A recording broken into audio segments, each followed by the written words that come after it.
উঠেছে একাধিক প্রশ্ন। কিভাবে মাস্টার প্ল্যান তৈরি হয়েছিল?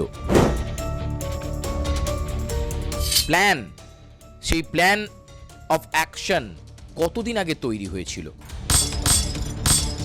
আমি ব্যক্তিগতভাবে বিশ্বাস করি যে ইট ইজ এ ক্লিন পরিকল্পিত পলিটিক্যাল মার্ডার। একটা জেহাদি যোগের একটা ব্যাপার আছে। হার্ডলি মঙ্গলবারের মধ্যে আপনি একটা ক্লিয়ার পিকচার পাবেন, ধরা পড়বে হয়তো। টাকাটা যখন দেয়া হয়েছে তখন আপনি বুঝতে পারবেন যে পরিকল্পনাটা কতদিন আগে থেকে করা হয়েছে, যে এটা একটা পরিকল্পিত রাজনৈতিক খুন। এটা আমি কনফার্ম। আমার নিজস্ব ধারণা যে হয়তো দুজন সীমান্তের দিকে গেছে আর দুজন এই দিকটা এসছে। শুভেন্দু অধিকারীর আত্মসহায়ক চন্দ্রনাথ রথকে সরিয়ে দিল কারা? তা নিয়ে উঠেছে একাধিক প্রশ্ন। কিভাবে মাস্টার প্ল্যান তৈরি হয়েছিল? কিভাবে দুষ্কৃতীরা এত নিখুঁতভাবে পরিকল্পনাকে রূপায়ণ করল? শুধু তাই নয়, সরিয়ে দেওয়ার যে প্ল্যান, সেই প্ল্যান অফ অ্যাকশন কতদিন আগে তৈরি হয়েছিল? গাড়িতে একটি বড় ছিদ্র, প্রায় ৮-১০ রাউন্ড গুলি চালিয়েছে দুষ্কৃতীরা এবং হাসপাতালে নিয়ে গেলে চন্দ্রনাথ রথ যে আর নেই সেটা জানিয়ে দেয় চিকিৎসকরা, এবং আশঙ্কাজনক অবস্থায় এখনও চিকিৎসা চলছে তার ড্রাইভার বুদ্ধদেব বেরার। এবং তাকে জিজ্ঞাসাবাদ করে তার বয়ান নিয়ে কিন্তু পুলিশ তদন্তকে অগ্রগতির পথে এগিয়ে নিয়ে যেতে পারবে। তবে কোন পথে স্পেশাল ইনভেস্টিগেশন টিম এবং সিআইডি এই তদন্তে কিনারা তারা করতে পারবে, কি বলছেন প্রাক্তন পুলিশ কর্তা? আমাদের সঙ্গে রয়েছেন সত্যজিৎ ব্যানার্জি। সত্যজিৎ বাবু, আপনাকে স্বাগত জানাই। প্রথমে বলবো যে এই যে 50 সেকেন্ড থেকে 1 মিনিটের মধ্যে গোটা কাজটা, একটা মানুষকে পৃথিবী থেকে সরিয়ে দেওয়ার কাজটা, এত নিখুঁত পরিকল্পনা কিভাবে সম্ভব? বুঝলাম শার্প শুটার, কিন্তু লক্ষ্য থেকে তো সে মিসও হতে পারত। হ্যাঁ, দেখুন, এই যে খুনটা, এটা নিঃসন্দেহে খুব নির্মম এবং অতি ভয়ানক। কতদিন আগে থেকে এরা প্ল্যানটা করেছিল সেটা আমি আপনি না বুঝতে পারলেও সবাই বুঝতে পেরেছিল। যে দেখুন, ওই গাড়িটাকে যেন নিখুঁতভাবে সেই রঙের গাড়ি, সেই নাম্বার প্লেটটা শুধু চেঞ্জ, মোটরসাইকেলের নাম্বার প্লেটগুলো চেঞ্জ, এবং গাড়ির যে ইঞ্জিন নাম্বার, চেসিস নাম্বার, সেটাকেও ঘষে উড়িয়ে দেওয়া হয়েছিল।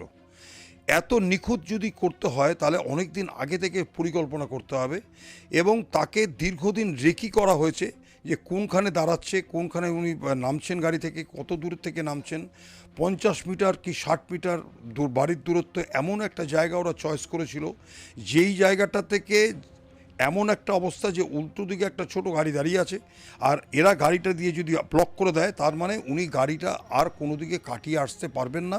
পেছন দিকে এমনভাবে মোটরসাইকেল স্টার্টিং অবস্থায় রেখেছিল যে গাড়িটাকে ওদের রথের গাড়িটা ব্যাকও করতে পারছিল না। এবার আসি আর্মসের প্রশ্ন। ওরা এমন সেমি অটোমেটিক 9mm পিস্তল, আমি যা খোলটা দেখে বুঝতে পেরেছি যে এটা 9mm পিস্তল হওয়ার সম্ভাবনা সবচেয়ে বেশি, নাহলে 7mm তো হবেই। তাই সেই পিস্তল দিয়ে সেমি অটোমেটিক গান, এই যে তারা 4 জন ছিল, 3 জন থেকে 4 জন, এখন প্রত্যেকের কাছে সেমি অটোমেটিক গান ছিল। গাড়ি, মোটরসাইকেলটা, ইঞ্জিনটা অন অবস্থায় ছিল, মানে যে কোনো মুহূর্তে পালানোর জন্য, ছক করার জন্য। আর যে গান দিকে পরপর ব্রাশ ফায়ার করা হচ্ছে, একটা জিনিস আপনি প্রশ্নটা বারবারই করেছেন যে একটা হোল, সেই হোলটার ভিতর থেকে আর কোনো হোল নেই গাড়ির মধ্যে, তাই তো? একটা বড় ছিদ্র 50 সেকেন্ডের মধ্যে কিভাবে এত বিশাল অপারেশনটা করতে পারলো? এটার জন্য, এই জন্যই করতে পারলো। দেখুন, আমি একটু বিশদ বিবরণে বলি। সেটা হচ্ছে, কাছে যখন প্রথম 9mm পিস্তল দিয়ে গুলি করা হয়, আপনি দেখবেন যদি কোনো কাছে খুব জোরে যদি আপনি ইট মারেন কি পাথর মারেন, কাজটা কিন্তু ফুটো হবে না, কাজটা হবে কি ফেটে চৌচির হয়ে যাবে।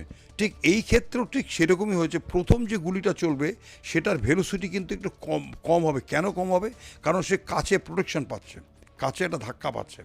যেই মাত্র কাজটা ফুটো হয়ে গেল, এবার সে ওপেন হয়ে গেল, এবার সে পয়েন্ট ব্ল্যাঙ্ক রেঞ্জটা পেয়ে গেল। কিন্তু কারণ এর নলের পাশ দিয়ে যখন গুলি করছে, প্রত্যেকটা গুলি তার শরীরের মধ্যে বিদ্ধ হচ্ছে। এবং দেখবেন বসা অবস্থায় যেইখানে লাগা সম্ভব সেইখানেই গুলি করা হয়েছে। অর্থাৎ মৃত্যুকে সুনিশ্চিত করার জন্য তারা সেইভাবেই গুলিটা করেছে।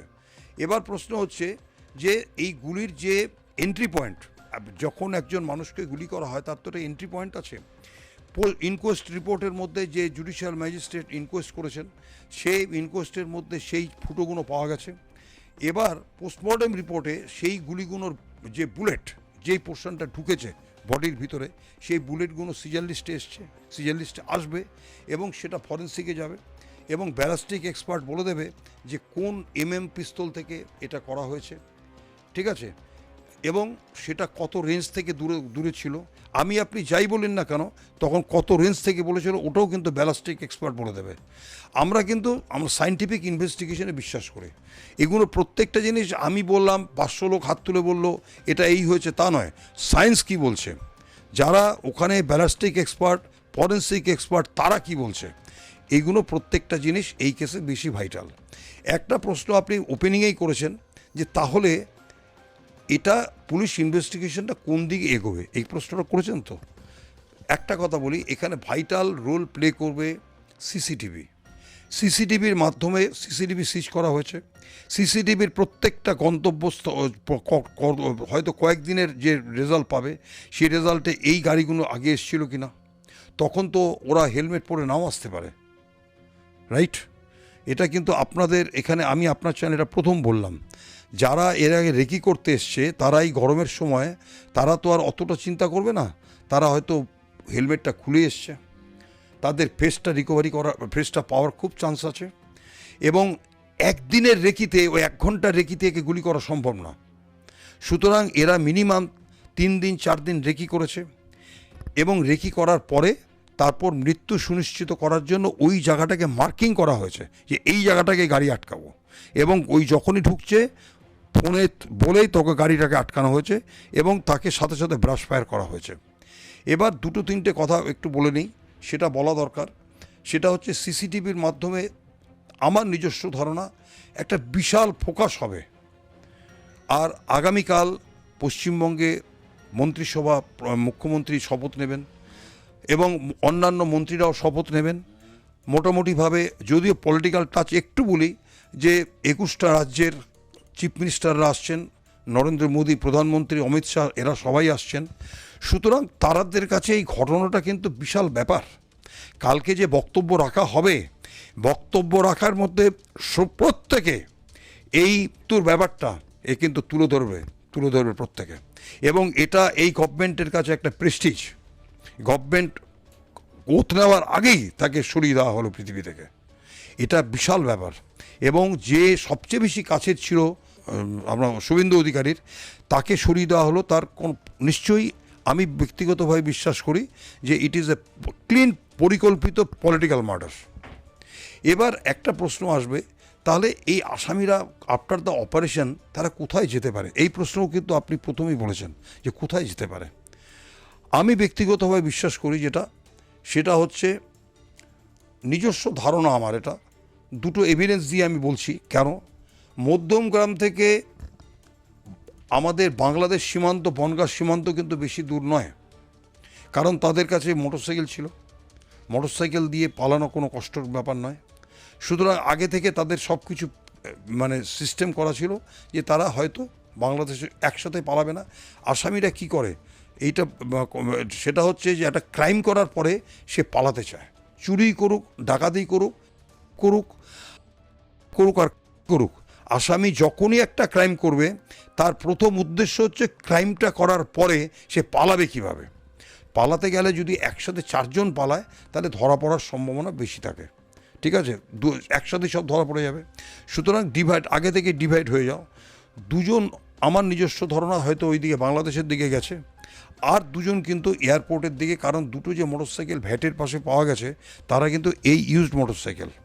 তো সুতরাং আমার মনে হচ্ছে তাদের এয়ার টিকিট কাটাই ছিল এবং সেইভাবেই তারা বেরিয়ে গেছে, কিংবা এয়ারের মাধ্যমে নানা জায়গায় যেতে পারে, কাঠমান্ডু যেতে পারে, নানা জায়গায় যেতে পারে সেই সময়কার সাথে।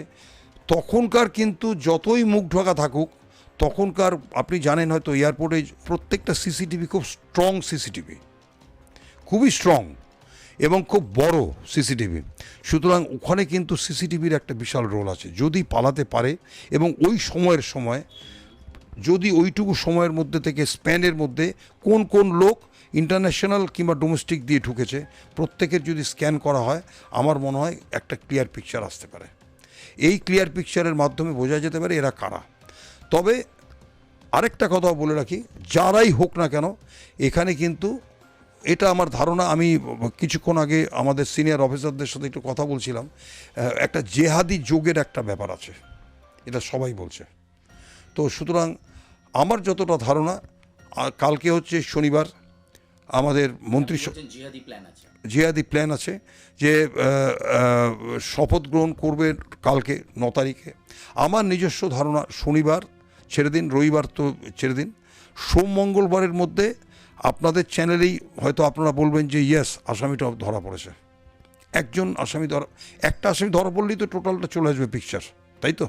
তো সুতরাং আমার মনে হচ্ছে যে হার্ডলি মঙ্গলবারের মধ্যে আপনি একটা ক্লিয়ার পিকচার পাবেন, ধরা পড়বে হয়তো। সবচেয়ে সুনির্দিষ্টভাবে তাদের এভিডেন্সগুলো জোগাড় করা হবে। ধরা পড়ার পরে যেটা প্রথম কাজ সেটা হচ্ছে মাস্টার মাইন্ডকে।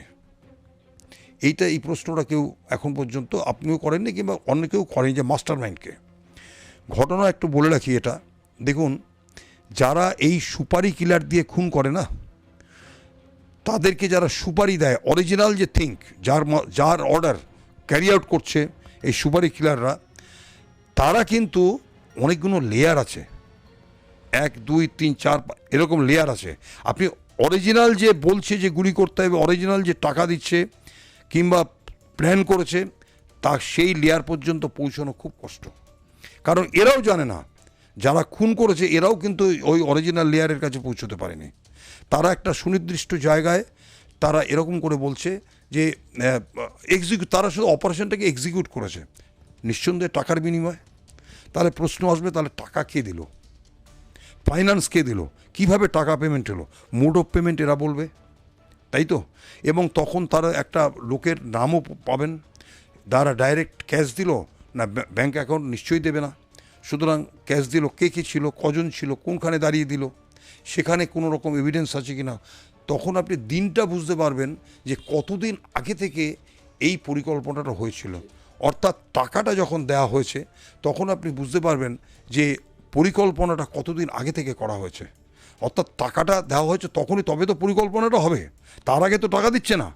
সুতরাং আপনি যেটা বলছেন না পরিকল্পনার তখন থেকে হবে, আপনি বুঝতে পারবেন যে টাকাটা যেদিন দেওয়া হবে সেদিনই বুঝতে পারলেন যে পরিকল্পনাটা কবে থেকে হয়েছে। এটা নিঃসন্দেহে একটা পরিকল্পিত খুন।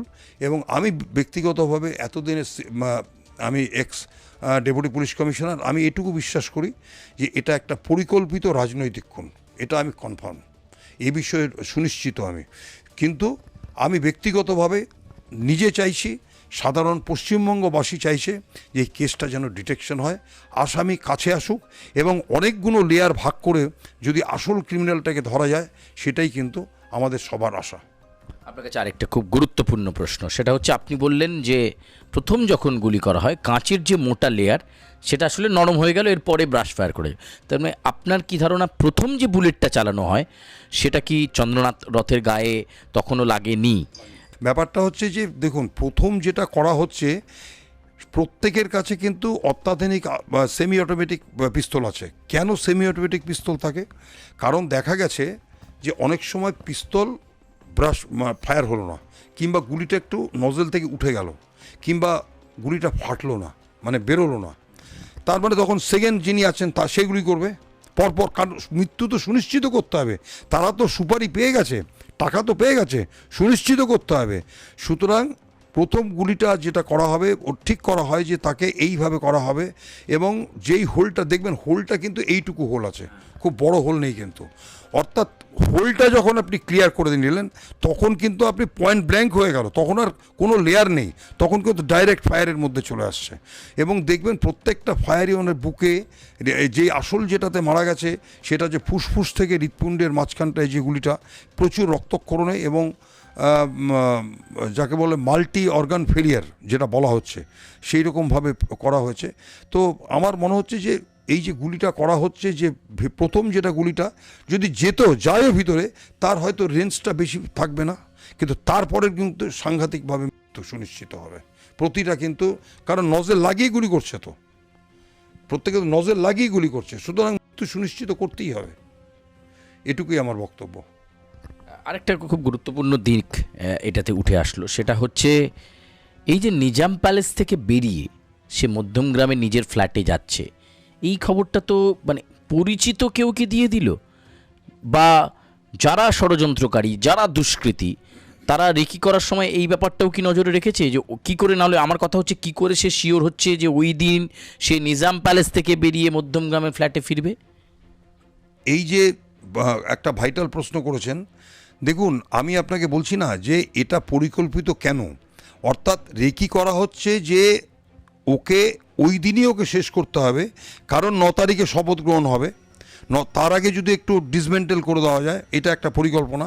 দ্বিতীয় হচ্ছে যে সে কটার সময় রওনা দিচ্ছে এবং গিয়ে মধ্যমগ্রামে তার মাঝখান থেকে হয়তো পিছনে পিছনে ফেউর মতন লেগে রয়েছে, তাকে ফলো করতে করতে যাচ্ছে এবং প্রতিটা জিনিস তাদেরকে কনভে করা হচ্ছে। ইয়েস গলির মধ্যে পৌঁছচ্ছে, ইয়েস এবার ঢুকছে, অর্থাৎ প্রতিটা জিনিসই তারা ফোনের মাধ্যমে পাচ্ছে। আমার ব্যক্তিগত ধারণা, এই ফোন মানে ট্র্যাক করলে ওদের কাছ থেকে ফোন নাম্বার পাওয়া গেলে যারা ধরা পড়বে, ফোনের যে কানেকশনগুলো, তাদের যে বক্তব্য, তাদের হোয়াটসঅ্যাপ চ্যাট, এগুলো প্রত্যেকটার মাধ্যমে এগুলো সব গুরুত্বপূর্ণ এভিডেন্স হয়ে দাঁড়াবে এই কেসের। আপনি বলছেন যে এর মধ্যে জেহাদি যোগ আছে এবং কোনোভাবে বাংলাদেশ যোগ থাকলেও থাকতে পারে। হ্যাঁ, এটা ধারণা আমার এই জন্যই হয়েছে, কারণ একসাথে 4 জন পালাবে না, একসাথে 4 জন 5 জন পালাবে না। এটা আমরা অনেক ক্ষেত্রে দেখেছি, ক্রাইম করার পরে স্প্লিট হয়ে যায়, একসাথে দৌড়তে বলে একসাথে দৌড়ে নেবে সবাই, সুতরাং ক্রাইম করার পরে স্প্লিট হয়ে যাও, ভাগ হয়ে যাও, ঠিক করা থাকে তোমরা এই দিকে যাবে, আমি এই দিকে যাব। সুতরাং আমার নিজস্ব ধারণা যে হয়তো 2 জন সীমান্তের দিকে গেছে আর 2 জন এই দিকটা এসছে, ভাঙরের দিকটাও আসতে পারে, উড়িয়ে দেওয়া যাচ্ছে না, ভাঙরের দিকটাও আসতে পারে, এবং মোটরসাইকেল চেঞ্জ করার জন্য, মোটরসাইকেলটাকে ক্যামোফ্লেজ করার জন্য ফেলে রেখে দিয়ে যেতে পারে। সবই আমরা তো সিটের মধ্যে নেই। আইজি সিআইডির নেতৃত্বে যে সিট গঠন করা হয়েছে, তার দুর্ধর্ষ অফিসার, যারা সবচেয়ে ব্রিলিয়ান্ট অফিসারদেরকে নেওয়া হয়েছে ইনভেস্টিগেশনে, তারা জানপ্রাণ দিয়ে চেষ্টা করছে এই কেসটাকে ডিটেকশন করার জন্য। কারণ এটাই এই প্রথম এই যে কালকে যে মন্ত্রিসভা শপথ নেবে, প্রথম তাদের কাছে এটাই চ্যালেঞ্জ। আপনি বলছেন যে এই কেসটার সলভড হবে এবং মঙ্গলবারের মানে আশা করা যায় দ্রুত হবে। কেন দ্রুত হবে? কারণ এমনভাবে টিম গঠন করা হয়েছে, তারা আমাদের চেয়ে অনেক বেশি ইন্টেলিজেন্ট এবং অত্যাধুনিক প্রযুক্তির সাহায্য নেওয়া হচ্ছে।